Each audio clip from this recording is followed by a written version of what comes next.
Biju brother ലൈനിലുണ്ട്. പറയുന്നത് കേൾക്കുന്നുണ്ട്, കുഴപ്പമില്ല. ഞാൻ ഈ ബിജു ബ്രദറിനെ അറിയാവുന്ന എത്ര പേര് നമ്മുടെ കൂടുതലുണ്ട്? ഓർമ്മയുണ്ട്? എത്ര പേരുണ്ട്? എനിക്ക് വളരെ കുറച്ച് പേരേ ഉള്ളൂ. 2017 ഇങ്ങോട്ട് ഇട്ടോ മോനെ, ഒന്ന് ഇതാക്കിട്ടെ. 2017 ബിജുവിനെ കണ്ടിട്ടില്ലല്ലേ? ഒന്ന് ഫോട്ടോ ഇട്ടോട്ടെ. 2017, 2018 വർഷങ്ങളിൽ നമ്മുടെ കൂട്ടത്തിൽ പ്രിയമകൻ ഉണ്ടായിരുന്നു. ഇവിടുന്ന് പിന്നെ ക്യാൻസൽ ചെയ്ത് നാട്ടിലേക്ക് പോയതാണ്. ഇപ്പോൾ പ്രിയമകൻ ഇറ്റലിയിലാണ്. ദൈവസഭയുടെ മുമ്പിൽ പ്രിയമകന് ഒരു സാക്ഷ്യം പറയുവാനുണ്ട്. അതുകൊണ്ടാണ് പ്രിയമകൻ ഇന്ന് കടന്നു വന്നത്. ഈ 2024-ന്റെ 25-ന്റെ അവസാന സമയത്ത് ദൈവം നടത്തിയ അത്ഭുതങ്ങളെ നമ്മളിന്ന് സാക്ഷ്യങ്ങൾ കേൾക്കാൻ പോവുക. അതിനു മുമ്പായിട്ട് പ്രിയമകൻ്റെ ജീവിതത്തിൽ ദൈവം ചെയ്ത വലിയ സാക്ഷ്യം നമുക്ക് കേൾക്കുവാൻ വേണ്ടി നമുക്ക് ദൈവങ്ങളിൽ ഏൽപ്പിക്കാം. പ്രിയമകന് തന്നെ ഇൻട്രൊഡ്യൂസ് ചെയ്യും.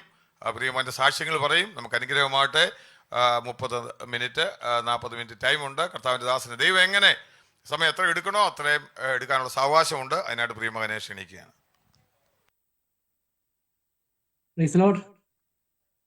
കേൾക്കാം. ഓക്കെ, സ്തോത്രം. കർത്താവിന്റെ വിശുദ്ധമായ നാമം വാഴ്ത്തപ്പെടുമാറാകട്ടെ. ഇങ്ങനെ ഒരു കൂട്ടായ്മ ഞാൻ പ്രതീക്ഷിച്ചതല്ല.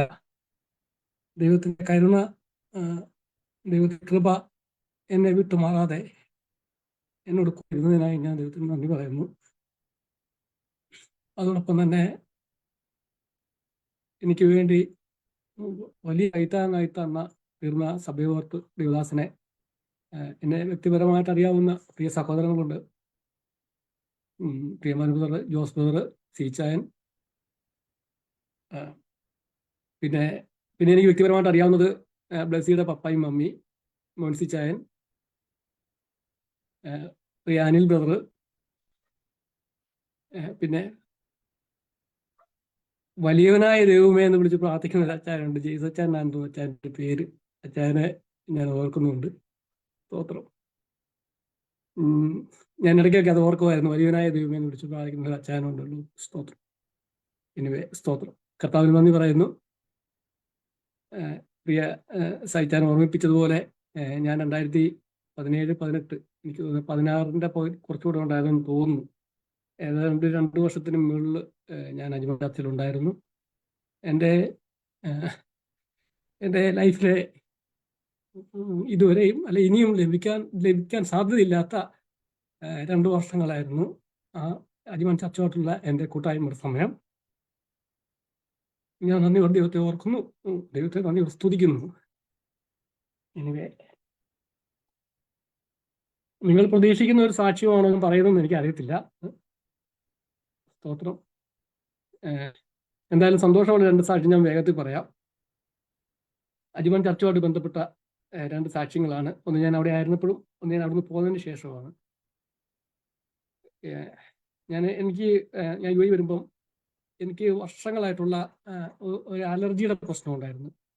അതായത് ചെറിയ തണുപ്പടിച്ചാൽ തന്നെ എനിക്ക് വിട്ടുമാറാത്ത ചുമ വരുമായിരുന്നു. നാട്ടിൽ നിന്ന് ഞാൻ ചുമയുടെ മരുന്ന് കഴിച്ച് എനിക്ക് തരാൻ പിന്നെ മരുന്നില്ലാതെ പോലെയായി. എനിക്ക് ഒരു കഫ് സിറപ്പും ഞാൻ കഴിച്ച് എൻ്റെ ഇത് മാറില്ല. ആൻറ്റിബയോട്ടിക് പല കോഴ്സ്, പല ടൈപ്പ് മരുന്ന് കഴിച്ച് ഇനി എനിക്ക് തോന്നുന്നത് ഇനി ആൻറ്റിബയോട്ടിക് ഇനി കണ്ടുപിടിക്കേണ്ടി വരുമായിരുന്നു. ആ നിലയിലുള്ള ഒരു അലർജിയുടെ പ്രശ്നം എനിക്കുണ്ടായിരുന്നു. ഞാൻ അജ്മൽ ചർച്ചിൽ വന്ന്, നിങ്ങൾക്ക് ഇപ്പം അഭിഷേകത്തിലായിരിക്കുന്നത് പോലെ തന്നെ അന്നത്തെ കാലത്തും മുകളിലത്തെ നിലയിലൊരു സഹോദരന്മാരുടെ മീറ്റിംഗ് ഉണ്ടായിരുന്നു. വലിയ അനുഗ്രഹമായിരുന്നു. അവിടെ വെച്ചൊരു ദിവസം രാത്രിയിൽ, ഇന്ന് അജ്മൽ ചർച്ചിൽ ദൈവം എടുത്ത് ഉപയോഗിക്കുന്ന ദൈവത്തിൻ്റെ ദാസൻ, ഞാൻ അദ്ദേഹത്തിൻ്റെ പേര് പറയാത്തത് എന്താണെന്ന് ചോദിച്ചു കഴിഞ്ഞാൽ, സ്തോത്രം, ഞാൻ ഇനി അദ്ദേഹത്തിൻ്റെ പേര് പറഞ്ഞിട്ടൊരു മഹത്വമൊന്നും അദ്ദേഹത്തിന് ഇനി ലഭിക്കാനൊന്നുമില്ല. അദ്ദേഹത്തെ ദൈവം അതുപോലെ ഉയർത്തി. സ്തോത്രം. അദ്ദേഹത്തിന്റെ ചെവി പറഞ്ഞ്, ബ്രദറിന്റെ അലർജിയുടെ പ്രശ്നം ദൈവം ഇപ്പം മാറ്റിത്തരുന്നെന്ന് പറഞ്ഞ്, ഞാനത് വലിയ ആത്മീയ സന്തോഷമുള്ള, വലിയ ആത്മാവിന്റെ സാന്നിധ്യം അറിയുന്ന മീറ്റിങ്ങുകളായിരുന്നു അന്ന് രാത്രി മീറ്റിങ്ങുകൾ. അപ്പൊ ഞാനത് കർത്താവിൽ വിശ്വസിച്ച് ഏറ്റെടുത്തു. അതിനുശേഷം ഞാൻ നാട്ടിൽ നിന്നൊക്കെ വലിയ ലോഡ് കണക്കിന് മരുന്നുമായിട്ടാണ് യു എയിൽ അവധിക്ക് തിരിച്ചു പോകുന്നതൊക്കെ. അതിനുശേഷം എനിക്ക് അലർജിയുടെ പ്രശ്നം പിന്നെ ഉണ്ടായില്ല. അതാണ് എൻ്റെ അജ്മാൻ ചർച്ചിൽ എനിക്ക് എടുത്തു പറയാനുള്ള ഒരു വലിയ സാക്ഷ്യം. രണ്ടാമത് ഞാൻ ഇവിടെ വന്നതിന് ശേഷം ആ മരുന്ന്, ഇതൊരു തണുപ്പ് രാജ്യമാണെന്ന് നിങ്ങൾക്ക് അറിയാമല്ലോ. 4 ഡിഗ്രി തണുപ്പ് വരുന്ന രാജ്യം. ഇപ്പം ഞാൻ നാട്ടിൽ നിന്ന് പോരുന്ന സമയത്ത് എനിക്ക് വലിയ ആശങ്കയുണ്ടായിരുന്നു. കാരണം ഞാൻ അജ്മാൻ ചർച്ചിൽ നിന്നൊരു ആത്മീയ അന്തരീക്ഷത്തിലൊന്നും അല്ല ഞാൻ നാട്ടിൽ നിന്ന് ഇങ്ങോട്ട് വരുന്നത്.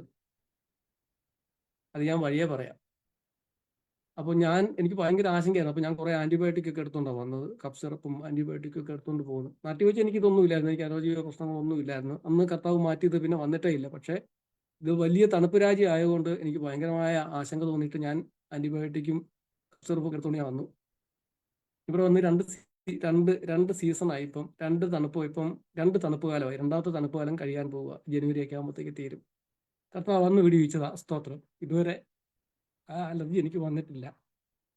അപ്പോൾ അതാണ് എനിക്ക് അജ്മാൻ ചർച്ചിലെ ആയിട്ട് ബന്ധപ്പെട്ട ഒരു സാക്ഷ്യം. രണ്ടാമത്തെ സാക്ഷ്യം ഞാൻ വഴിയേ പറയാം. ഞാൻ നാട്ടിൽ നിന്ന് പോരുമ്പോൾ ഞാൻ പറഞ്ഞത്, ഞാനൊരു ആത്മീയ അന്തരീക്ഷത്തിലൊന്നുമല്ല ഞാൻ പോരുന്നത്. ഞാൻ വലിയ പിന്മാറ്റത്തിന്റെ അനുഭവത്തിൽ എൻ്റെ ജീവിതത്തിൽ വലിയ പരാജയങ്ങളൊക്കെ സംഭവിച്ചിട്ടാണ് ഞാൻ നാട്ടിൽ നിന്ന് ഇങ്ങോട്ട് കടന്നു വരുന്നത്. ഞാൻ അജ്മാനിൽ നിന്ന് നാട്ടിലേക്ക് തിരിച്ചു പോകുമ്പം ഞാൻ നാട്ടിൽ അജ്മാനിൽ ചർച്ചിൽ ആ സമയത്ത് ഞാനൊരു ചെറിയ സ്ഥലം വാങ്ങിച്ചായിരുന്നു. നാട്ടിൽ ചെന്ന് ഞാൻ ആദ്യത്തെ 6 മാസം കൊണ്ട് ദൈവത്തിൻ്റെ കൃപയാൽ ഞാനൊരു വീട് പണിതു. ചെറിയ കുറച്ച് ലോൺ, ഒരു 10-15 ലക്ഷം രൂപ ലോൺ എടുത്താണ് ഒരു വീട് പണിതത്. ഞാൻ അന്ന് ആ വീടിൻ്റെ ഒക്കെ പിക്ചറൊക്കെ ഞാൻ സഭയിൽ ഷെയർ ചെയ്തിരുന്നായിരുന്നു.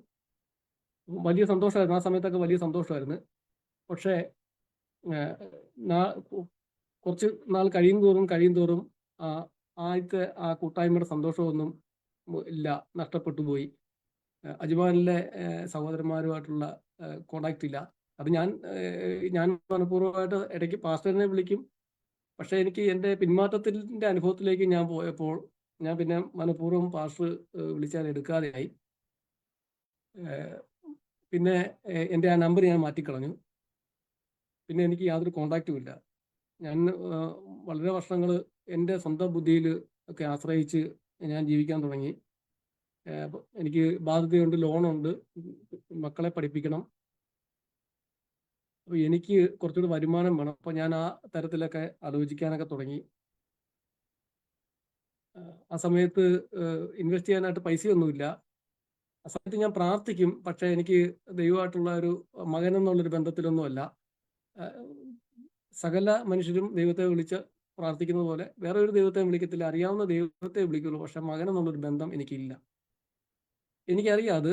അപ്പോൾ ഞാനൊരിക്കൽ ദൈവത്തോട് ഇങ്ങനെ പറഞ്ഞു, എനിക്ക് ഭയങ്കര ബുദ്ധിമുട്ടാണ് തോന്നുന്നു. എനിക്ക് ഈ ലൈഫ് ഇങ്ങനെ എൻ്റെ ഒരാഗ്രഹങ്ങളും നടക്കാത്ത ഒരു ിലേക്കാണ് ഞാനിപ്പോൾ പോകുന്നത്. അതുകൊണ്ട് ദൈവമായിട്ട് ചേർന്ന് പോയി എൻ്റെ ലൈഫ്, എൻ്റെ ഒരു സന്തോഷത്തിലേക്ക് എനിക്ക് പോകാൻ കഴിയുന്നില്ലാത്തതുകൊണ്ട് ഞാൻ ഞാൻ റിയലായിട്ട് പറയുകയാണ്. ഞാൻ ദൈവത്തോട് ഇങ്ങനെ പറഞ്ഞു, അവിടുന്ന് എന്നെ സാധാരണ ഒരു മനുഷ്യനായിട്ട് കണ്ടാൽ മതി. നീതിമാന്റെ മേലും ദുഷ്ടന്മാരുടെ മേലും ഒക്കെ അവിടുന്ന് മഞ്ഞും മഴയൊക്കെ അയക്കുന്ന ദൈവമാണല്ലോ. അപ്പോൾ ആ നിലയിൽ മാത്രം എന്നെ കണ്ടാൽ മതി എന്ന് ഞാൻ ഇങ്ങനെ നേരെ ഇരുന്ന് പറഞ്ഞിട്ട് ആണ് ഞാൻ എൻ്റെ നിലയിൽ ഞാൻ എൻ്റെ ജീവിതം ആരംഭിക്കാൻ തുടങ്ങി. ഞാൻ വീട് പണിയുമ്പോൾ എനിക്ക് 15 ലക്ഷം രൂപയുടെ ലോൺ മാത്രമേ ഉള്ളൂ. പല ബിസിനസ് ചെയ്തു, വീട് വെച്ച് ലോൺ എടുത്തു. വീടിൻ്റെ ഉള്ള ലോൺ എക്സ്റ്റെൻഡ് ചെയ്ത് 15 ലക്ഷം രൂപയുള്ള 25 ലക്ഷം രൂപയാക്കി. അതിനുശേഷം കൊറോണയുടെ ടൈമിൽ ഒരുപാട് നഷ്ടങ്ങൾ വന്ന് അങ്ങനെ പ്രശ്നങ്ങളായി. കൊറോണയ്ക്ക് ശേഷം ഒരു മനുഷ്യൻ, അടുത്തുള്ള ഒരു മനുഷ്യനാണ് അദ്ദേഹം, എന്നോട് സംസാരിച്ച് കൊറോണയൊക്കെ ആയി ബിസിനസ്സൊക്കെ നഷ്ടപ്പെട്ടു പോയി എന്നൊക്കെ അറിഞ്ഞ് പുള്ളി എന്നോട് സംസാരിച്ചിട്ട് പുള്ളി എനിക്ക് 50 ലക്ഷം രൂപ എനിക്ക് തന്നു. എന്നിട്ട് പറഞ്ഞ് ഇതുകൊണ്ട് ബിസിനസ് ചെയ്യ്, എന്നിട്ട് എനിക്ക് പയ്യെ തന്നാൽ മതി എന്ന് പറഞ്ഞ്. ഞാൻ ഭയങ്കര സന്തോഷമായി. പക്ഷെ ഞാൻ അതുകൊണ്ട് ദൈവത്തിൽ ആശ്രയിച്ചൊന്നുമല്ല. അതുകൊണ്ട് ഞാൻ വീണ്ടും എൻ്റെ കഴിവിൽ ആശ്രയിച്ച് തന്നെ ഞാൻ ബിസിനസ്സൊക്കെ ആയിട്ട് പോയി. വാഹന കച്ചവടം തുടങ്ങി. പിന്നെ വാഹനം മേടിച്ചവരുടെ പൈസ തിരിച്ചു കിട്ടാനുള്ള പൈസയ്ക്ക് പിന്നെ പലിശയായി. പിന്നെ പലിശ കിട്ടി തുടങ്ങിയപ്പോഴത്തേക്കും ഏറ്റവും നല്ല ലാഭമുള്ള ബിസിനസ് ആയിട്ട് അത് തോന്നി. പിന്നെ പലിശക്കാരനായി മാറി. അങ്ങനെ യാതൊരു നിലയിലും ദൈവമായിട്ടുള്ള ഒരു ബന്ധത്തിലും എനിക്ക് തുടർന്നു പോകാൻ കഴിയാതെ വളരെ വളരെ അകന്ന് ഞാൻ ജീവിച്ച എനിക്ക് കൃത്യമായിട്ട് അറിയാം ഞാൻ വലിയ പ്രയാസത്തിലെ പ്രശ്നത്തിലേക്കാണ്. ദൈവം എൻ്റെ കൂടെ ഇല്ല, ബാക്കിയുള്ള സന്തോഷങ്ങളൊക്കെ ഉള്ളൂ, ദൈവം ഉണ്ടെന്നുള്ളൊരു സന്തോഷം എനിക്കില്ല. പക്ഷെ എനിക്ക് അപ്പം എൻ്റെ അന്നത്തെ മനോനില ഞാൻ പിന്മാറ്റ ജീവിതത്തിലാണ്. അപ്പം എനിക്ക് വലിയ സന്തോഷമായിട്ട് തോന്നി. പക്ഷെ കുറച്ചങ്ങ് കഴിഞ്ഞ് 1-2 വർഷം കഴിഞ്ഞു.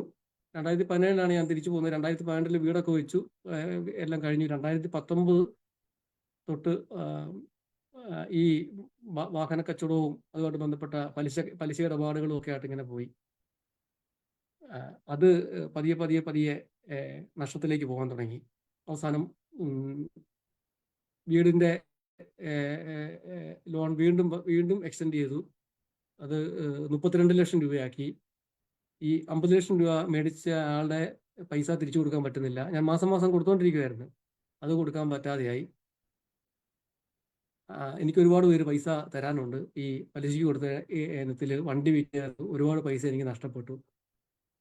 വീണ്ടും ഞാൻ ലോൺ എടുത്തു. ചേട്ടൻ്റെ എൻ്റെ ബ്രദറിൻ്റെ വസ്തുവൊക്കെ വെച്ച് ഞാൻ ലോൺ എടുത്തു. അവസാനം ഞാൻ 2024 തുടങ്ങുമ്പോഴത്തേക്കും ഞാൻ കണക്ക് കൂട്ടി നോക്കുമ്പം എനിക്ക് ഏതാണ്ട് 1,60,00,000 രൂപ കടമുണ്ട്. എനിക്കതിൻ്റെ ബാങ്ക് പലിശ പോലും എനിക്ക് അടയ്ക്കാൻ കഴിയുന്നില്ല. അപ്പോൾ ഞാൻ ബിസിനസ് ഒക്കെ ഉണ്ടായിരുന്നതുകൊണ്ടും ഈ വണ്ടികളും അതൊക്കെ കച്ചവടമൊക്കെ ഉള്ളത് കൊണ്ടും ഒരു കടയുണ്ട്. അതുകൊണ്ട് എൻ്റെ അകത്തെ അവസ്ഥ ആർക്കും അറിയത്തില്ല. അതുകൊണ്ട് ഞാൻ ആരെങ്കിലും പൈസ കടം ചോദിച്ചു കഴിഞ്ഞാൽ ആൾക്കാർ എനിക്ക് പൈസ തരും. കാരണം ഞാൻ കാറേ നടക്കുന്നു, എനിക്ക് കാറൊക്കെ ഉണ്ട്, ഞാൻ കാറേ പോകുന്നു. എനിക്ക് കടയുണ്ട്, വണ്ടി കച്ചവടമുണ്ട്. വലിയ നിലയിൽ ജീവിക്കുന്ന പോലെയാണ് മനുഷ്യർക്ക് തോന്നുന്നത്. പക്ഷെ എൻ്റെ ഇന്റേണൽ സ്ഥിതി വളരെ വളരെ പരിതാപകരമായിരുന്നു. അപ്പൊ ഞാൻ ഈ കൊടുക്കാനുള്ള ഈ 50 ലക്ഷം രൂപ ഒരു ഗ്യാരണ്ടി ഇല്ലാതെ, വിശ്വാസത്തിന്റെ ഒരു ചെക്ക് പോലും മേടിക്കാതെ വിശ്വാസത്തിന്റെ പേരിൽ എനിക്ക് തന്ന ആളുടെ പൈസ മുടങ്ങി. അങ്ങനെ വലിയ പ്രശ്നമായി. ഞാൻ എനിക്ക് പതിയെ ആൻസൈറ്റി ആയി, ആകുലതകളായി. അത് എനിക്ക് എൻ്റെ കുടുംബജീവിതത്തെയൊക്കെ ഭയങ്കരമായിട്ട് സ്വാധീനിച്ചു. ഞാൻ ചെറിയ കാര്യത്തിനൊക്കെ ദേഷ്യപ്പെടാൻ തുടങ്ങി. ചെറിയ കാര്യങ്ങൾ പോലും എനിക്ക് കാണുമ്പോൾ ഞാൻ വീട്ടിൽ ചെന്ന് ബഹളം ഉണ്ടാക്കി.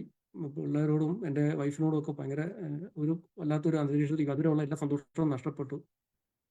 അപ്പോൾ കുടുംബ അന്തരീക്ഷത്തിലെ ആ സന്തോഷവും കൂടെ നശിച്ചുകൊണ്ടിരിക്കുന്നു.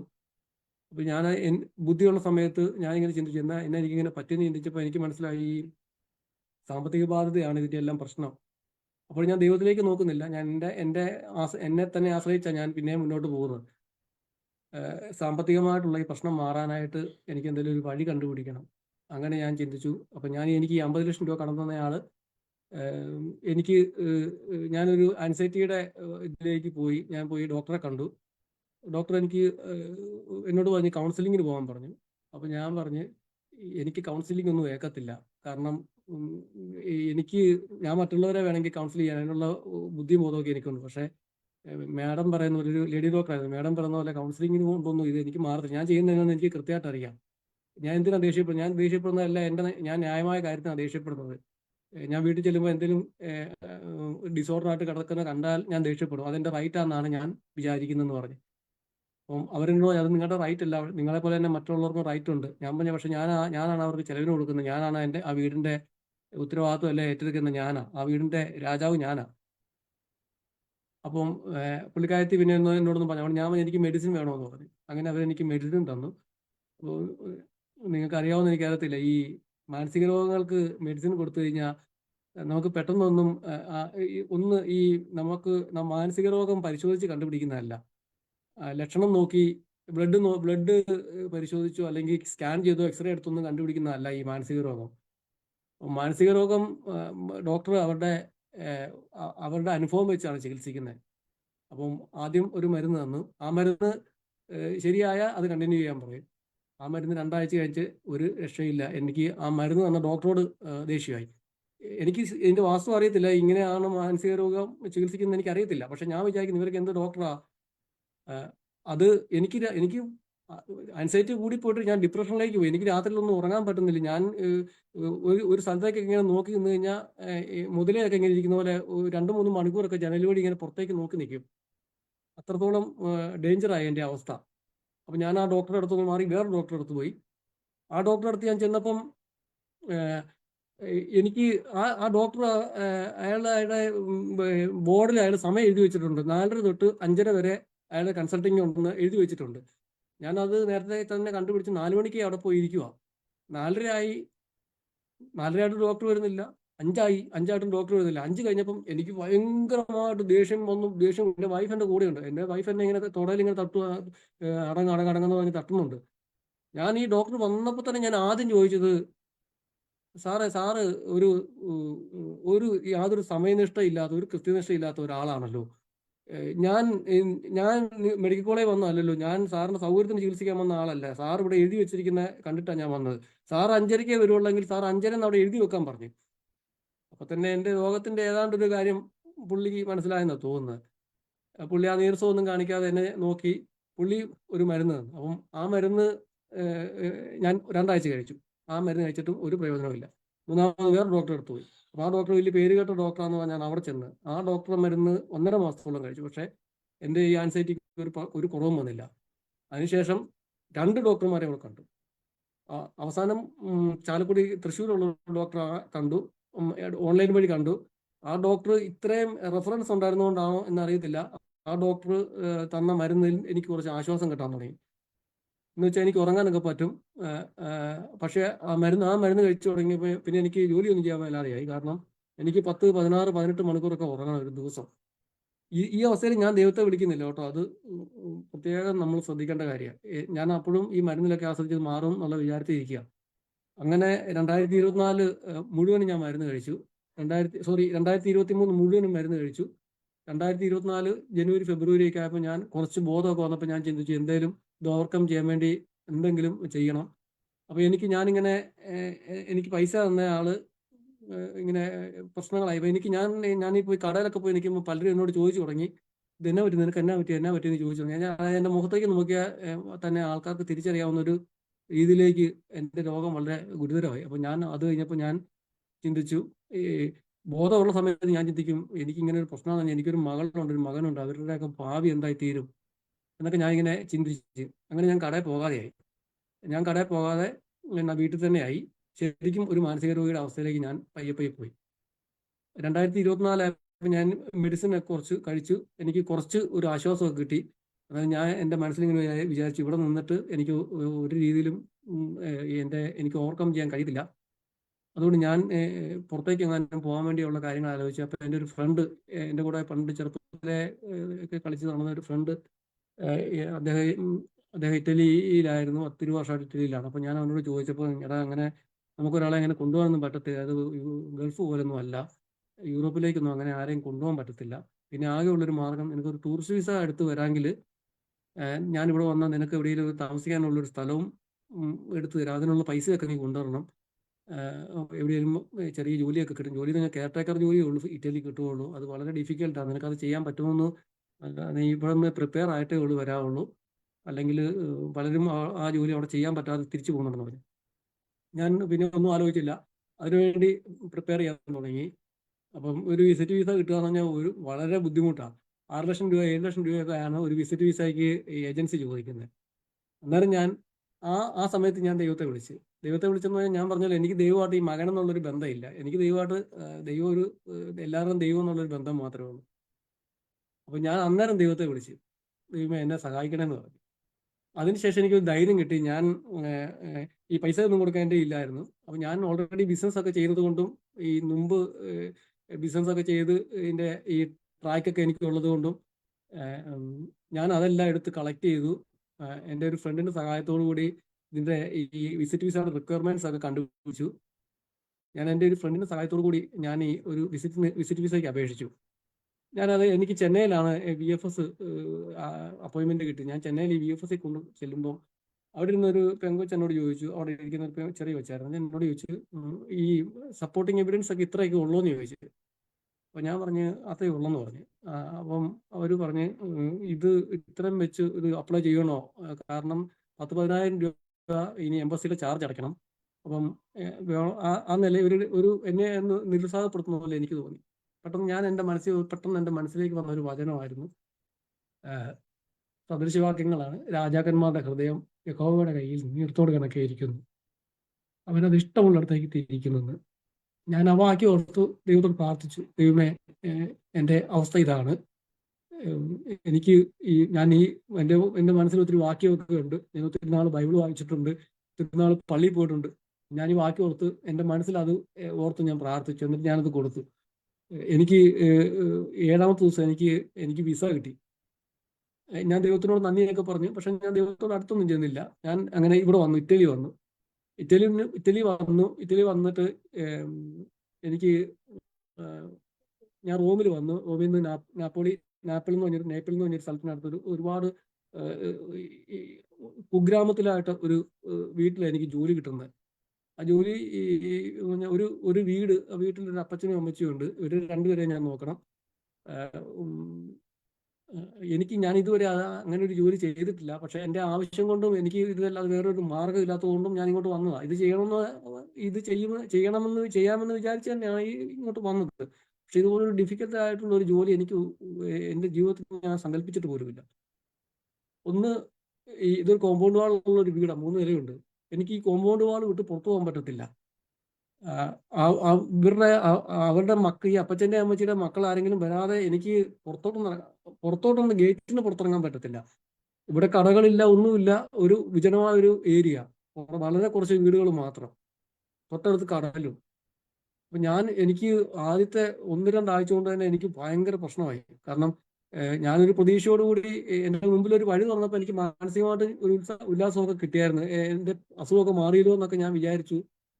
അങ്ങനെ. പക്ഷെ എനിക്ക് വീണ്ടും പ്രശ്നമായി. അതിനിടയ്ക്ക് ഇവിടെ ഞാൻ വന്നപ്പോൾ എനിക്ക് മുമ്പ് പല ആളുകളും ഇവിടെ ജോലി ചെയ്തിട്ടുണ്ട്. പക്ഷെ ആർക്കും ഇവിടെ നിൽക്കാൻ പറ്റത്തില്ല. കാരണം ഇവിടെയുള്ള ഇവിടുത്തെ അമ്മച്ചി, ഞങ്ങൾ മമ്മ എന്ന് വിളിക്കും. മമ്മ രാത്രി ഒരു 9-10 പ്രാവശ്യം എഴുന്നേക്കും.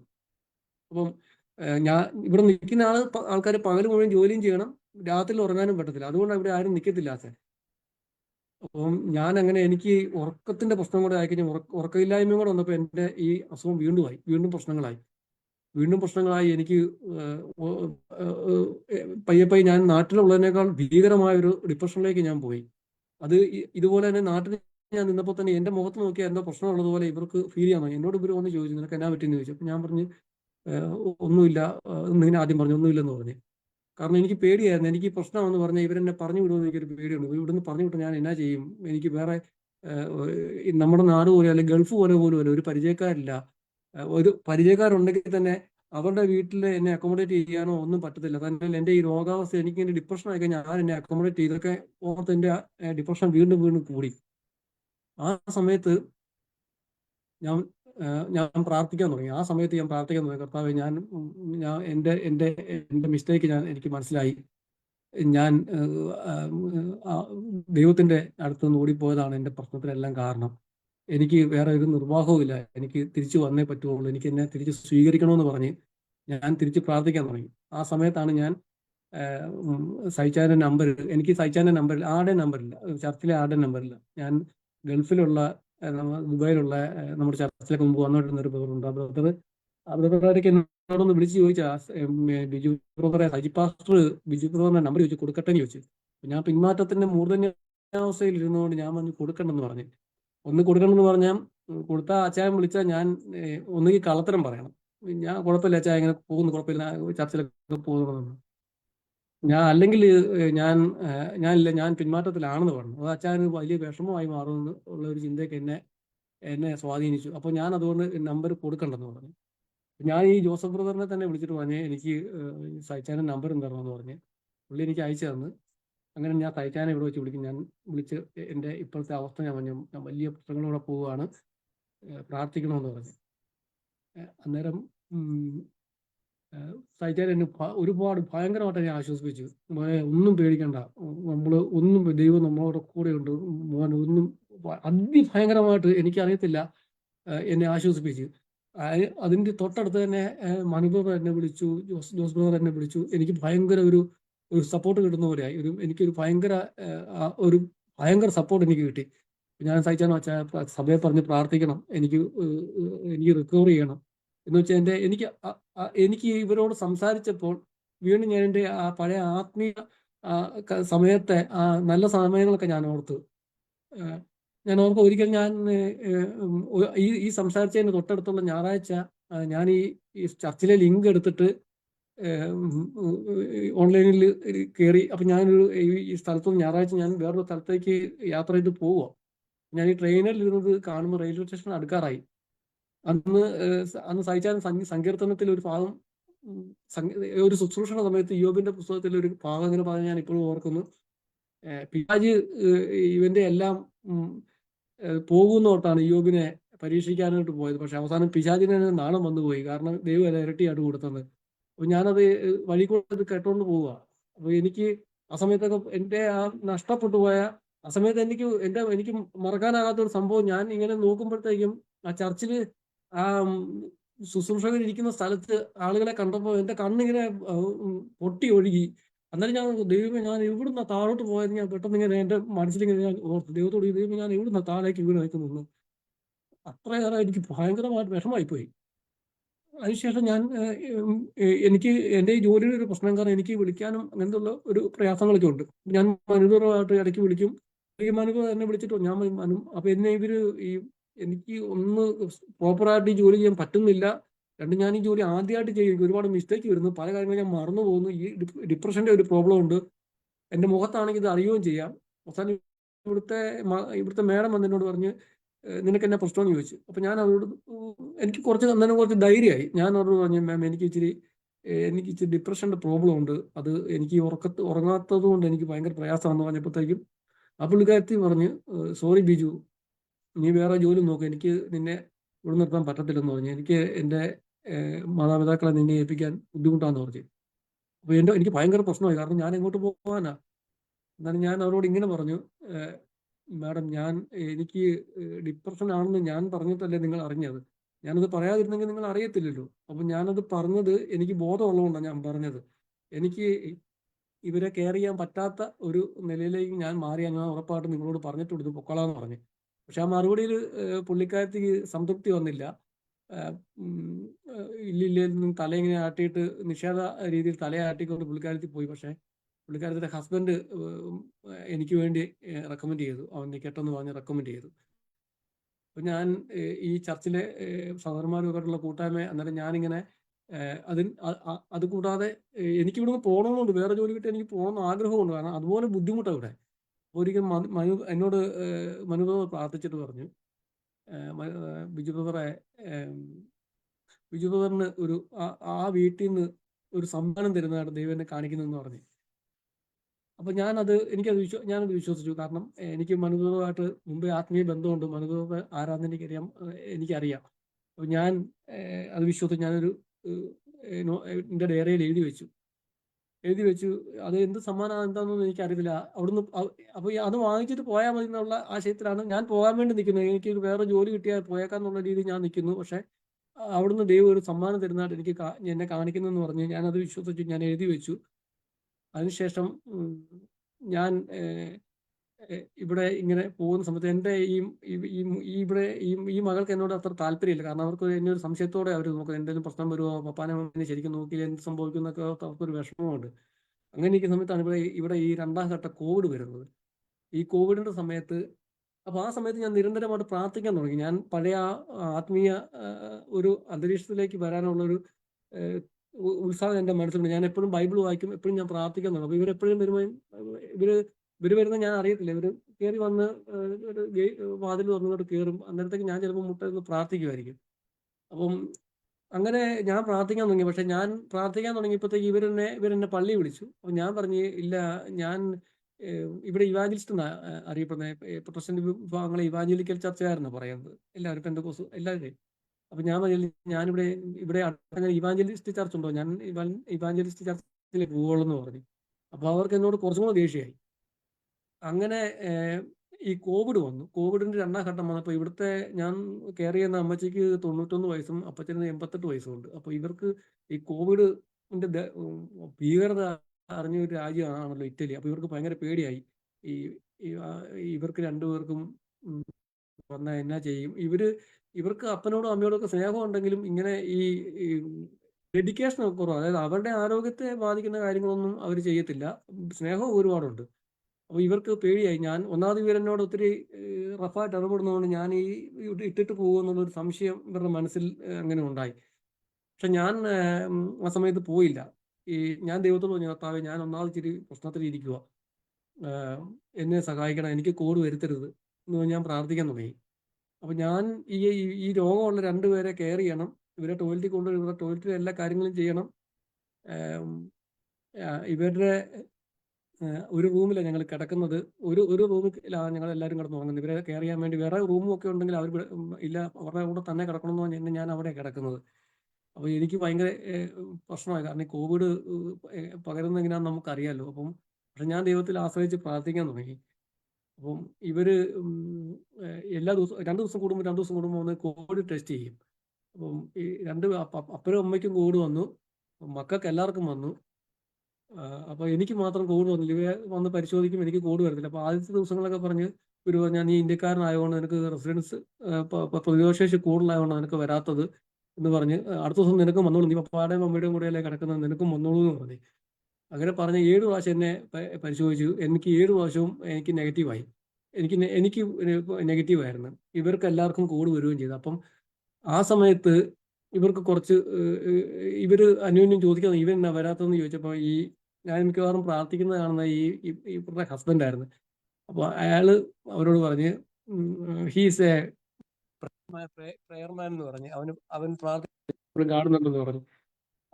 അതുകൊണ്ടാന്ന് പറഞ്ഞു. അന്നേരം അവരാദ്യം ഇങ്ങനെ വിശ്വസിക്കാതെ അങ്ങ് പോയി. പക്ഷെ അതിനുശേഷം ഈ കോവിഡ് മാറാതെ ആയപ്പോഴത്തേക്കും വിഷമമായി. കാരണം ഇവർ മരിച്ചു പോകുന്നുള്ളൊരു പേടി വന്നു. ഇവർക്ക് ഒരുപാട് രോഗങ്ങളുണ്ട് ഈ അപ്പനും അമ്മയ്ക്ക്. അപ്പം മരിച്ചു പോകുന്നുള്ളൊരു പേടി വന്നു. അന്നേരം എനിക്ക് കോവിഡ് വരുന്നുമില്ല. അന്നേരം ഈ ഭർത്താവ് പറഞ്ഞു, അവൻ പ്രാർത്ഥിക്കുന്നവനാണ്, ഞാൻ എപ്പോഴും അവൻ പ്രാർത്ഥിക്കുന്ന കാണുന്നുണ്ടെന്ന് പറഞ്ഞു. അന്നേരം ഒരു ദിവസം ഈ മകൾ എന്നോട് ചോദിച്ചു, നീ പ്രാർത്ഥിക്കാവോ പപ്പായ്ക്കും അമ്മയ്ക്കും പപ്പായ ഒത്തിരി വീക്ക് മാറാൻ വേണ്ടി പ്രാർത്ഥിക്കാവെന്ന് ചോദിച്ചു. ഞാനിങ്ങനെ വിശ്വാസത്തിൽ ഞാൻ പറഞ്ഞ്, നാളെ മമ്മ നെഗറ്റീവ് ആകുമെന്ന് പറഞ്ഞു.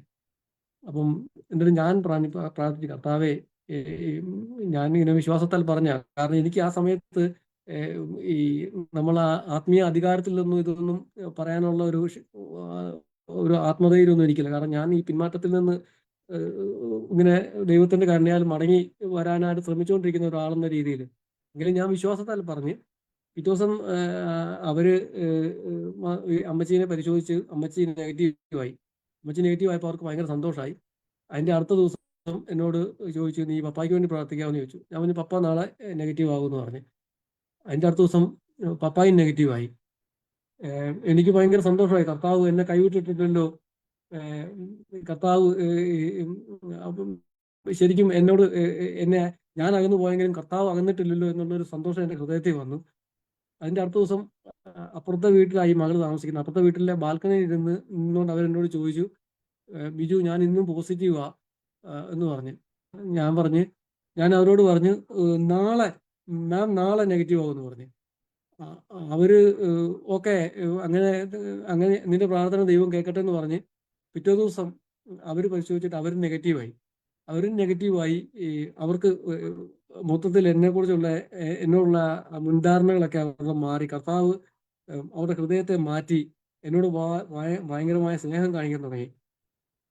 കർത്താവ് എൻ്റെ ജീവിതത്തിൽ ചെറിയ ചെറിയ കാര്യങ്ങളായിരുന്നെങ്കിലും എനിക്ക് ദൈവത്തോടുള്ള ആ ബന്ധം, അതായത് ദൈവം എന്നെ കൈവിട്ടിട്ടില്ലല്ലോ, ദൈവം എന്നെ ഉപേക്ഷിച്ചില്ലല്ലോ എന്നുള്ള ഒരു വലിയ സന്തോഷം എൻ്റെ ഹൃദയത്തിലുണ്ടായി.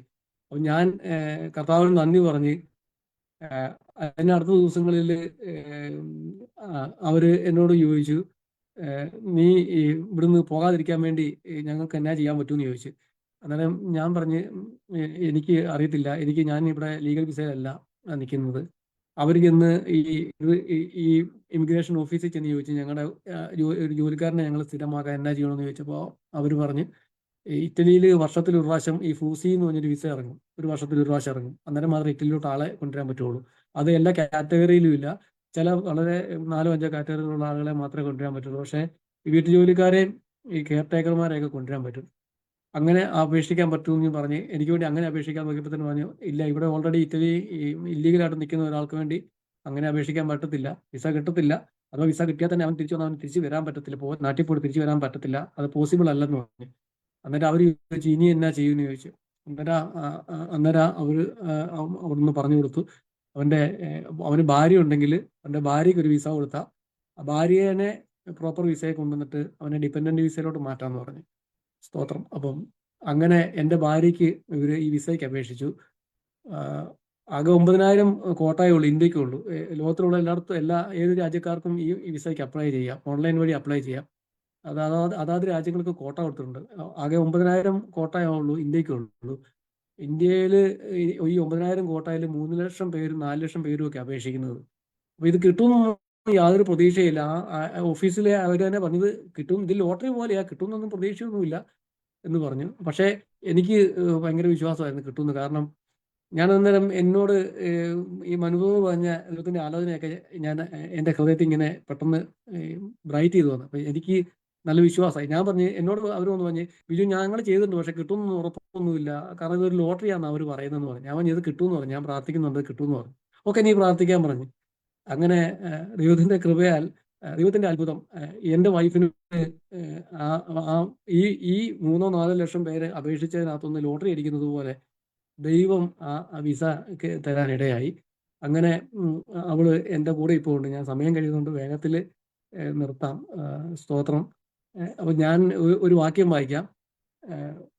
ഈ ലൂക്കോസിന്റെ സുവിശേഷം 15:10. നിങ്ങൾക്ക് എല്ലാവർക്കും സുപരിചിതമായ വാക്യമാണ്, ഞാൻ തന്നെ വായിച്ചോളാം. അതിങ്ങനെ പറയുന്നത്, അങ്ങനെ തന്നെ മാനസാന്തരപ്പെടുന്ന ഒരു പാപിയെക്കുറിച്ച് ദൈവദൂതന്മാരുടെ മധ്യ സന്തോഷം ഉണ്ടാകുമെന്ന് ഞാൻ നിങ്ങളോട് പറയുന്നു. സ്തോത്രം. അപ്പം എനിക്ക് നിങ്ങളോട് സംസാരിക്കാനുള്ള കോൺഫിഡൻസും ഈ ദൈവത്തിന്റെ വചനമാണ്. സ്തോത്രം. എനിക്ക് ശേഷം കുറച്ച് സമയമുണ്ട്. എൻ്റെ ഹൃദയത്തിലുള്ള ഒരു ചെറിയ ചിന്തയും കൂടെ ഞാൻ നിങ്ങളോട് വേഗത്തിൽ പറഞ്ഞു പോകാൻ ആഗ്രഹിക്കുകയാണ്. ഇവിടെ വായിച്ച വാക്യം, അങ്ങനെ മാനസാന്തരപ്പെടുന്ന ഒരു പാപിയെക്കുറിച്ച് ദൈവദൂതന്മാരുടെ മധ്യത്തിൽ സന്തോഷം ഉണ്ടാകുമെന്ന് പറഞ്ഞത്. സ്തോത്രം, സ്തോത്രം. അപ്പോൾ ദൈവദൂതന്മാരുടെ മധ്യത്തിൽ സന്തോഷം ഉണ്ടാകുമെന്ന് യേശു പറഞ്ഞു. അങ്ങനെയാണെങ്കിൽ സാത്താന്യ ദൂതൻ അല്ലെ പിശാചിന്റെ ദൂതന്മാരുടെ മധ്യത്തിൽ എന്തായിരിക്കും ഉണ്ടാകുന്നത്? അവിടെ കരച്ചിലും പല്ലുകടിയും വൈരാഗ്യവും ഒക്കെ ആയിരിക്കും ഉണ്ടാകുന്നത്, അല്ലെ? സ്തോത്രം, ഹല്ലേലൂയ. അപ്പം ഒരു പാപി മാനസാന്തരപ്പെടുമ്പോൾ, സ്തോത്രം, ഏറ്റവും കൂടുതൽ ദുഃഖിക്കുന്നത് അല്ലെങ്കിൽ ഏറ്റവും കൂടുതൽ നിരാശനാകുന്നത് ആ പാപിയുടെ ഉടമസ്ഥനായ പിശാചാണ്. സ്തോത്രം.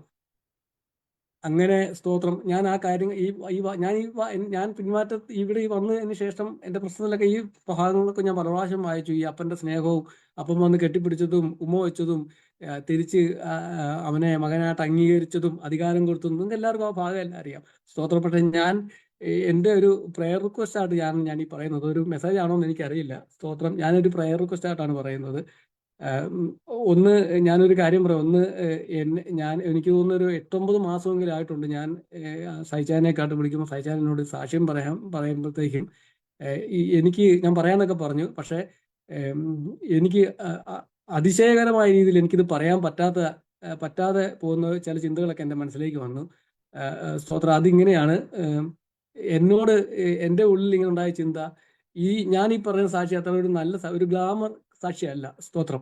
ഞാൻ പറയുന്നത് ഒരു നെഗറ്റീവ് സാക്ഷിയാണ്. അപ്പൊ എൻ്റെ വ്യക്തിത്വത്തെ ഉയർത്തി കാണിക്കുന്ന ഒരു സാക്ഷിയല്ല അത് എന്നെ ചെറുതാക്കുന്ന ഒരു സാക്ഷിയാണ്. ഇത് എൻ്റെ ഉള്ളിൽ വെച്ച് നമ്മളിപ്പം പെന്തക്കോസ്ത് ഭാഷയിൽ പറയാം, അല്ലെങ്കിൽ വിശ്വാസികളുടെ ഭാഷയിൽ പറഞ്ഞാൽ ഇതൊരു പോരാട്ടമാണ് നമുക്ക് പറയാം. സ്തോത്രം. അല്ലെങ്കിൽ ശത്രു നമ്മുടെ ഉള്ളിൽ ഒരു ചിന്ത കൊണ്ടിടുക. അപ്പൊ ഞാനും ചിന്തിച്ച്, ശരിയാണല്ലോ, ഇതിങ്ങനെ നല്ല കാര്യമൊന്നും അല്ലോ പറയാൻ പോകുന്നത്, അതുകൊണ്ട് ഇങ്ങനെ നീട്ടിക്കൊണ്ടുപോയി. അല്ലെങ്കിൽ ഞാൻ പറഞ്ഞ പ്രാവശ്യം ഇത് പറയണമെന്ന് വിചാരിച്ചു, ഇതിങ്ങനെ എങ്ങനെ പോട്ടെന്ന് വിചാരിച്ചു. സ്തോത്രം. അങ്ങനെ അപ്പൊ ഇതിന് ഡിലേ വന്ന ഇതുകൊണ്ടാണ്. അപ്പൊ ഞാൻ ഈ ഡിലേ വന്ന കാര്യത്തെക്കുറിച്ച് ഞാൻ ദിവസങ്ങളിൽ ഇങ്ങനെ ഇത് പ്രാർത്ഥിച്ചു. അപ്പൊ ഇതിങ്ങനെ ഇത്രയും ഇങ്ങനെ താമസിക്കാൻ കാര്യം എന്നാ? അപ്പൊ ഞാൻ ഈ നിരന്തരമായിട്ട് ഈ ഭാഗങ്ങളൊക്കെ ധ്യാനിക്കുകയും വായിക്കുകയും ഒക്കെ ചെയ്യുന്നുണ്ട്. അപ്പൊ അപ്പന്റെ സ്നേഹവും ഇതെല്ലാം ഞാൻ വായിക്കുകയും പഠിക്കുകയും മനസ്സിലാക്കുകയും ഒക്കെ ചെയ്യുന്നുണ്ട്. സ്തോത്രം. അപ്പം ഞാൻ അന്നേരം എനിക്ക് ഇതിനെക്കുറിച്ച് കൂടുതലൊന്നും അറിയണമെന്ന് കർത്താവിന്റെ സന്നിധിയിൽ ആഗ്രഹം തോന്നി. അന്നേരം ദൈവം എന്നെ വേറൊരു ഡയറക്ഷനിലേക്ക് വിട്ടു. സ്തോത്രം. അതാണ് ഞാൻ പറഞ്ഞ എൻ്റെ പ്രെയർ റിക്വസ്റ്റ് അത്. സ്തോത്രം. ഈ പിശാചിന് വാസ്തവത്തില് ഞാൻ പറഞ്ഞല്ലോ, പിശാചിന് അവിടെ എഴുതി വെച്ചിട്ടില്ലെങ്കിലും ദൈവദൂതന്മാർക്ക് സന്തോഷം ഉണ്ടാകും, പാപി മാനസാന്തരം പിശാചിന് ദുഃഖം ഉണ്ടാകും. അപ്പൊ ശരിക്കും പറഞ്ഞാൽ പിശാച് ദുഃഖിച്ചത് ഈ തിരിച്ചു പോകുന്ന പാപി ഓർത്തിട്ടല്ല. ദുഃഖിച്ചു, ഞാൻ പറഞ്ഞു, കൂടുതൽ ദുഃഖിച്ചു. അവന്റെ കൺസേൺ മുഴുവനും വീട്ടിലൊരു മകൻ ഇരിപ്പുണ്ട്. സ്തോത്രം. ഈ വീട്ടിലെ മകനെ ഓർത്തിട്ടാണ് പിശാചിന്റെ കൺസേൺ. എന്ന് വെച്ചാൽ നമുക്ക് എല്ലാവർക്കും അറിയാം, നമ്മൾ കേട്ടിരിക്കുന്ന പ്രസംഗങ്ങൾ എങ്ങനെയാണെന്ന് എനിക്ക് അറിയത്തില്ല. ലൂക്കോസിന്റെ സുവിശേഷം 15-ാം മൂന്ന് കാണാതെ പോയ മൂന്ന് കാര്യങ്ങളെക്കുറിച്ചുള്ള ഉപമയാണ്. അതിൽ 100-ലൊന്ന് പോകുന്നത്, 10-ലൊന്ന് പോകുന്നത്, പിന്നെ നമ്മൾ കേട്ടിട്ടുള്ളത് 2-ലൊന്ന് പോയതെന്നാണ് നമ്മൾ കേട്ടിട്ടുള്ളത്. പക്ഷേ എന്നെ ദൈവാത്മാവ് എൻ്റെ ഉള്ളിൽ പ്രകാശിപ്പിച്ച ചിന്ത, ഞാൻ ചോദിച്ച ഞാൻ ഇത്രയും ഡിലേ ആയതിന്റെ കാരണം എന്താണെന്നുള്ളത് ഞാൻ ദൈവത്തോട് ചോദിച്ചതിന്റെ ആൻസർ എനിക്ക് ദൈവത്തിന്റെ ആത്മാവ് തന്നത്. എനിക്ക് ഇതിന്റെ തിയോളജി ഒന്നും അറിയത്തില്ല, ഞാനൊരു തിയോളജിയൊന്നും അല്ല, എൻ്റെ അനുഭവത്തിൽ നിന്നാണ് ഞാൻ പറയുന്നത്. നിങ്ങൾക്ക് തിയോളജി വെച്ച് ഇത് ഏറ്റെടുക്കണമെന്നൊന്നും ഞാൻ പറയത്തില്ല. സ്തോത്രം. അപ്പം പിശാജ് ഇതിനൊരു തടസ്സം വരുത്തിയതിന്റെ കാരണം, പിശാജിന് മടങ്ങിപ്പോയ തിരിച്ചു വന്ന ദുർനടപ്പുകാരനെ കുറിച്ചുള്ള കൺസേൺ അല്ല. പിശാജിന്റെ കൺസേൺ വീട്ടിനകത്ത് ഒരാളിപ്പോൾ, വീട്ടിലൊരു മകനുണ്ട്, ആ മകനെ കുറിച്ചുള്ള കൺസേൺ ആണ് പിശാചിനുള്ളത്. ഈ ഉപമയുടെ പശ്ചാത്തലത്തിൽ ചിന്തിക്കുമ്പം അപ്പന് കൺസേൺ ഈ പോയ മകനെ കുറിച്ചേ ഉള്ളൂ. അപ്പന്റെ ധാരണ ഈ അകത്തിരിക്കുന്ന മകൻ എൻ്റെ കൂടെ ഉണ്ടല്ലോ എന്നുള്ളതാണ്. പക്ഷേ പിശാചിനറിയാം ഈ അകത്തിരിക്കുന്ന മനുഷ്യൻ വാസ്തവത്തിൽ അപ്പന്റെ കൂടെ അല്ല. അവൻ അപ്പനുമായിട്ട് ഒരു ബന്ധവും ഇല്ലാതെ, നമ്മളിങ്ങനെ പറയുമല്ലോ, അപ്പൻ മരിച്ചിട്ട് കട്ടിൽ കിട്ടുമെന്ന് പറഞ്ഞ് അങ്ങനെ ഒരു ചൊല്ലുണ്ടല്ലോ. അപ്പം അപ്പൻ ഓഹരിയെല്ലാം ഇവന് കൊടുത്തിട്ടുണ്ട്, പക്ഷെ ഇവന് കൈ കിട്ടിയിട്ടില്ല. അപ്പന്റെ കാലശേഷം ഇത് ഉപയോഗിക്കാൻ വേണ്ടി ഇവൻ കാത്തിരിക്കുക. ഇവൻ അപ്പനെ ഒരു യജമാനനെ പോലെയാണ് കാണുന്നത്. നിങ്ങൾക്ക് ചുമ്മാ വായിച്ചു നോക്കിയാൽ മനസ്സിലാവുന്നുള്ളൂ. അവൻ ഇങ്ങനെ പറഞ്ഞത്, ഞാൻ ഒരു ദാസനെ പോലെ ഈ പറഞ്ഞതൊക്കെ ഞാൻ അനുസരിച്ചു, ഞാൻ കേട്ടു, എന്നിട്ടും നീ എനിക്കൊരു ആട്ടിൻകുട്ടിയെ പോലും തന്നില്ല. നീ നിന്റെ ദുർനടപ്പുകാരനായ മകന് കാളക്കുട്ടിയെ കൊടുത്തു. അപ്പോൾ ഈ കാളക്കുട്ടി ആരുടെ വാസത്തിൽ? അവന്റെ ചിന്തയനുസരിച്ച് ആ കാളക്കുട്ടി അവന്റെ സ്വന്തമാണ്, അത് അപ്പന്റെ അല്ല. അപ്പൻ ഇവന് കൊടുത്തിരിക്കുന്ന, അപ്പന്റെ കാലശേഷം മാത്രം ഇവന് കിട്ടുന്ന ഒരു കാര്യമാണ്. യഹൂദന്റെ പാരമ്പര്യം അനുസരിച്ച് അപ്പന് മുമ്പേ ഇത് അവകാശപ്പെടുത്തിയാൽ ഇവന് സമൂഹത്തിൽ പട്ട് കൽപ്പിക്കുന്നത് കൊണ്ട്, അങ്ങനെ മതപരമായിട്ടുള്ള കൺസേൺ കൊണ്ട് മാത്രം ഇവനിങ്ങനെ ഇവന്റെ ആഗ്രഹങ്ങൾ സഹിച്ച് കടിച്ചു പിടിച്ച് ഇവൻ മുന്നോട്ട് പോവുക. ഇത് സത്യത്തിൽ അപ്പൻ അറിയത്തില്ല. ഈ മരിച്ച മകനെ കുറിച്ച് അപ്പൻ അറിയാം, പക്ഷെ വീട്ടിൽ ചീഞ്ഞോണ്ടിരിക്കുന്ന ഒരു മകനെ കുറിച്ച് അപ്പൻ അറിയത്തില്ല. മരിച്ചു, അവനെ സംബന്ധിച്ച് അപ്പൻ എങ്ങനെയും മരിച്ചാൽ മതി എന്നുള്ള കൺസേണില്ല അവൻ ജീവിക്കുന്നത്. അവൻ അതുകൊണ്ട് ഈ വിരുന്ന് നടക്കുന്നിടത്തേക്ക് കയറാൻ അവൻ തയ്യാറാകുന്നില്ല. യഹൂദന്റെ പാരമ്പര്യം അനുസരിച്ച് വിരുന്നിന് പുറത്ത് നിൽക്കുന്നവരെ വീട്ടുകാരായിട്ട് അംഗീകരിക്കുന്നില്ല. ഇവൻ ശരിക്കും ദുർനടപ്പുകാരൻ തിരിച്ചു വന്ന് വീട്ടിൽ വിരുന്നിനിരിക്കുമ്പോൾ ഈ മകൻ ആ വിരുന്നിൽ സംബന്ധിക്കാൻ, അല്ലെങ്കിൽ അവൻ വീട്ടുകാരനാകാനായിട്ട് അവന് മകനായിട്ട് വീട്ടിലേക്ക് വരാൻ താല്പര്യമില്ലാതെ അവൻ പുറത്തു നിൽക്കുക. അപ്പം ഈ എത്രത്തോളം അതായത് നമുക്ക് കാണാൻ കഴിയാതിരുന്ന മേഖലയിൽ, നമുക്ക് തിരിച്ചറിയാൻ കഴിയാതിരുന്ന മേഖലയിൽ എത്രത്തോളം അപ്പനിൽ നകന്നാണ് ഈ കൂടെ ഉണ്ടായിരുന്ന, വീട്ടിലുണ്ടായിരുന്ന മകൻ ജീവിച്ചു എന്ന ചിന്തയാണ് എൻ്റെ ഹൃദയത്തിൽ ദൈവത്തിന്റെ ആത്മാവ് തന്നത്. അതുകൊണ്ടാണ് ഇതിന് ഡിലേ വന്നെന്നാണ് ദൈവത്തിന്റെ ആത്മാവിനോട് സംസാരിച്ചത്. സ്തോത്രം. എന്ന് വെച്ചാൽ ഈ പോയവനും തിരിച്ചു വന്നു, ഇനി അവൻ വന്നത് മുഖാന്തരം ഈ അകത്ത് നിൽക്കുന്നവനും കൂടെ എൻ്റെ ഭാഗത്തുനിന്ന് പോകുമെന്നുള്ള കൺസേൺ ആണ് പിശാചിനുണ്ടായിരുന്നത്. സ്തോത്രം. നമുക്ക് ആ ഉപമയുടെ അവസാനം അറിയാം. ഞാനിങ്ങനെ 2 ഉപമയുടെ അവസാനത്തിൽ പറയുന്നു, ഞാൻ വായിച്ച വാക്യം ബ്രഹ്മ കിട്ടിയതിന്റെ സന്തോഷത്തിന് ശേഷം പറയുന്നത്, അങ്ങനെ കാണാതെ പോയതിനെ തിരിച്ചു കിട്ടുമ്പോൾ സ്വർഗത്തിൽ സന്തോഷം ഉണ്ടാകുമെന്ന് പറഞ്ഞു. അതിനുശേഷം ആടിനെ പോയത് തിരിച്ചു കിട്ടി സന്തോഷം ആഘോഷിച്ചതിന് ശേഷം പറയുന്നു, ഞാനിപ്പോൾ വായിച്ച വാക്യം, അങ്ങനെ മാനസാന്തരപ്പെട്ട ഒരു പാപിയെക്കുറിച്ച് ദൂതന്മാരുടെ ഇടയിൽ സന്തോഷം ഉണ്ടാവും എന്ന് പറയുന്നു. എന്നാൽ കാണാതെ പോയ, അല്ലെങ്കിൽ തിരിച്ചു വന്ന മകൻ, മരിച്ചു പോയിട്ട് തിരിച്ചു വന്ന മകനെ കുറിച്ച് പറയുന്ന സന്ദർഭത്തിൽ സന്തോഷം, വിരുന്ന് നടക്കുന്നുണ്ട്. പക്ഷെ വിരുന്നിനൊടുവിൽ ദൈവവചനം പറയുന്നില്ല, അങ്ങനെ പാപിയായ അല്ലെങ്കിൽ മടങ്ങി വന്ന ഒരു മനുഷ്യനെ ഓർത്ത് സ്വർഗത്തിലോ അല്ലെ ദൂതന്മാരുടെ ഇടയിലോ സന്തോഷം ഉണ്ടായെന്നോ ഒരു വാക്യം അവിടെ എഴുതി കാണുന്നില്ല. അതിന് എനിക്കറിയത്തില്ല അതിന്റെ അർത്ഥം. ഒരുപക്ഷെ ഈ പുറത്തു നിൽക്കുന്ന മകൻ മടങ്ങി വന്നതിന് ശേഷം എഴുതാനായിട്ട് പരിശുദ്ധാത്മാവ് മാറ്റി വെച്ചതാണോ, അതോ അത് നമ്മൾ ചേർക്കേണ്ട ഭാഗമാണോ എന്നെനിക്കറിയത്തില്ല. അപ്പോൾ എൻ്റെ ഒരു പ്രെയർ റിക്വസ്റ്റ് ഇങ്ങനെയാണ്, ഈ കാണാതെ പോയ മകൻ മടങ്ങി വന്നു, അത് ഞാനാണ്, എനിക്കറിയാം. സ്തോത്രം. പക്ഷെ എൻ്റെ ഇനിയൊരു വീട്ടിനകത്തിരിക്കുന്ന ഒരു മകന്റെ അനുഭവത്തിലേക്ക് പോകാതെ ദൈവത്തിന്റെ കൃപയിൽ നിലനിൽക്കാനായിട്ട് ദൈവത്തിന്റെ ആത്മാവ് എൻ്റെ കൂടെ ഇരിക്കാൻ, അപ്പന്റെ സ്നേഹത്തിൽ നിലനിൽക്കാൻ അപ്പൻ അപ്പനുള്ളതെല്ലാം എനിക്കുള്ളതാണെന്നുള്ള വിശ്വാസത്തിൽ അപ്പനെ ഒരു യജമാനനെ പോലെ കണ്ട് അപ്പനെ അനുസരിക്കാനല്ല, മകൻ എന്ന സ്നേഹത്തിൽ അപ്പനെ അനുസരിക്കാൻ. പുറപ്പാട് പുസ്തകത്തിൽ ഇങ്ങനെ പറയുന്നു, ഇസ്രായേലിന്റെ ആദ്യജാതൻ എനിക്ക് ശുശ്രൂഷ ചെയ്യേണ്ടതിന് എൻ്റെ മകനെ തിരിച്ചു തരാൻ ഫറവോനോട് നീ എന്ന് പറയാൻ ദൈവം മോശയോട് കൽപ്പിക്കുന്നത് പോലെ അപ്പൻ ശുശ്രൂഷ ചെയ്യുന്ന മകനായി ശിഷ്ടകാലം ബാക്കിയുള്ള ലൈഫിൽ അത് ഏത് ജോലി എവിടെയാ ഏത് രാജ്യം എന്നുള്ള അല്ല പ്രശ്നം, എവിടെ ആയാലും അപ്പന് ശുശ്രൂഷ ചെയ്യുന്ന ഒരു മകനായി മാറേണ്ടതിന് ആ ഒരു അവസ്ഥയിൽ നിലനിൽക്കേണ്ടതിന് ദൈവസഭയുടെ പ്രാർത്ഥനയെ ചോദിക്കുന്നു. ഒരിക്കൽ കൂടി കർത്താവ് എന്നെ ഇത്രത്തോളം എൻ്റെ ജീവിതത്തിൽ കൃപ നൽകി. ഞാൻ ദൈവത്തിന് നന്ദി പറയുന്നു. സഭയോടുള്ള പ്രത്യേക നന്ദി ഞാൻ പറയുന്നു. എനിക്ക് എൻ്റെ ഒരു മാനുഷികമായ വിലയിരുത്തലിൽ പിന്മാറിപ്പോയ ഒരാളെ വിളിച്ച് ഇത്തരത്തിൽ സമയം കൊടുത്ത് പ്രസംഗിപ്പിക്കുന്നത് വിമർശനത്തിനും ഒക്കെ കാരണമാകാനുള്ള സാധ്യതയുണ്ടെന്ന് പോലും എൻ്റെ മനസ്സിൽ ചിന്തയുണ്ടായി നേരത്തെ. അപ്പൊ ദൈവത്തിന്റെ കൃപയാൽ ദൈവത്തിന്റെ പരിശുദ്ധാത്മാവിന്റെ നിർദ്ദേശപ്രകാരം നടത്തപ്പെടുന്ന ഒരു ദൈവസഭ അങ്ങനെ ഒരു അവസരം എനിക്ക് തന്നതോർത്ത് ഞാൻ ദൈവത്തിന് നന്ദി പറയുന്നു. സഹിച്ചാനെ കുടുംബമായിട്ട് ആ ദിവാന്റെയും സീച്ചാനും കുടുംബവും ബെറ്റാനും എല്ലാവരെയും ഓർത്ത് ഞാൻ ദൈവത്തെ സ്തുതിക്കുന്നു. വീണ്ടും എന്നെ ഓർത്ത് പ്രാർത്ഥിക്കണമെന്ന് ഞാൻ ദൈവസഭയിൽ ഓർമ്മിപ്പിക്കുന്നു. എനിക്ക് അവസരം കിട്ടുമ്പോഴൊക്കെയും ഞാൻ സൂം മീറ്റിങ്ങിൽ അറ്റൻഡ് ചെയ്ത് കൂട്ടായ്മകളിൽ മുന്നോട്ട് പോകാനായിട്ട് ആഗ്രഹിക്കുന്നു. തുടർന്ന് പ്രാർത്ഥിക്കണമെന്ന് ഓർപ്പിച്ചുകൊണ്ട് നന്ദി പറഞ്ഞുകൊണ്ട് ദൈവത്തിന് മഹത്വം കരുത്തിക്കൊണ്ട് ദൈവസഭയിൽ നിർത്തുന്നു. ദൈവം നമ്മെ എല്ലാവരും സഹായിക്കട്ടെ. ആമേൻ. ആമേൻ. പ്രീസ് ദി ലോർഡ്. കേൾപ്പിച്ച സാക്ഷ്യത്തിനായിട്ട് കാര്യം ഉയർത്തി കർത്താവിനെ ഒന്ന് സ്തുതിച്ചാട്ടെ. ഹല്ലേലൂയ. എത്ര പേർക്ക് ഇന്ന് പകലിൽ സന്തോഷമുണ്ട്? ഞാൻ പറയാം, നമ്മൾ ഈ ചർച്ചിൽ നിന്ന് ഇവിടുന്ന് പോയിട്ടുള്ള എല്ലാവരുമായിട്ട് ഞാൻ വീണ്ടും കോണ്ടാക്ട് ചെയ്യാറുണ്ട്. പ്രിയ ബിജു ബ്രദറിൻ്റെ ജീവിതത്തിൽ നമ്മൾ കേട്ടതുപോലെ എല്ലാം നഷ്ടപ്പെട്ട്, പ്രതീക്ഷയെല്ലാം നഷ്ടപ്പെട്ടെങ്കിലും ഞാൻ പറയാം, ദൈവം അവനെ വീണ്ടും, പ്രിയ മകനെ വീണ്ടും ആ നിലയിൽ, ഏതൊക്കെ നിലയിൽ ദൈവം ഒരുവനെ കണ്ടു കഴിഞ്ഞാലുണ്ടല്ലോ, ദൈവം അവനെ വെറുതെ വിടത്തില്ല. അവൻ്റെ അവസാനം അവൻ്റെ പുറകെ നടന്ന്, നമ്മൾ വചനത്തിൽ വായിക്കുന്നത് പോലെ താൻ അയോഗ്യനായി പോയാലും ദൈവത്തിന്റെ കരുതലും കൃപയും കൂടെ ഇരുന്ന് അവന്റെ ദൈവം കൂട്ടുവന്നു. എത്ര പേർക്ക് സന്തോഷമുണ്ട് ഇന്ന് പകലില്? ഹല്ലേലൂയ. ഈ സാക്ഷ്യം കേട്ടപ്പോൾ എനിക്ക് വളരെ സന്തോഷമുണ്ടായി. ഞാൻ പറയാം, നമ്മുടെ പരാജയവും നമ്മുടെ നഷ്ടമൊന്നും ഒന്നിന്റെ അവസാനമല്ല. ഹല്ലേലൂയ. കർത്താവ് നമുക്ക് വേണ്ടി ചെയ്യുന്ന എത്ര ശ്രേഷ്ഠകരമാ. ഹല്ലേലൂയ.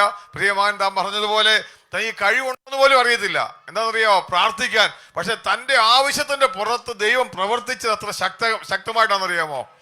അവർക്ക് വിശ്വാസം തോന്നത്തക്ക നിലയിൽ. പ്രിയമകനെ ദൈവം അനുഗ്രഹിക്കട്ടെ. സാക്ഷ്യം പറയാൻ ദൈവം കൊടുത്ത സമയത്തിനായി സ്തോത്രം. വീണ്ടും തുടർന്ന് നമുക്ക് പ്രിയമകനെ ദൈവങ്ങളെ ഏൽപ്പിച്ച് നമുക്ക്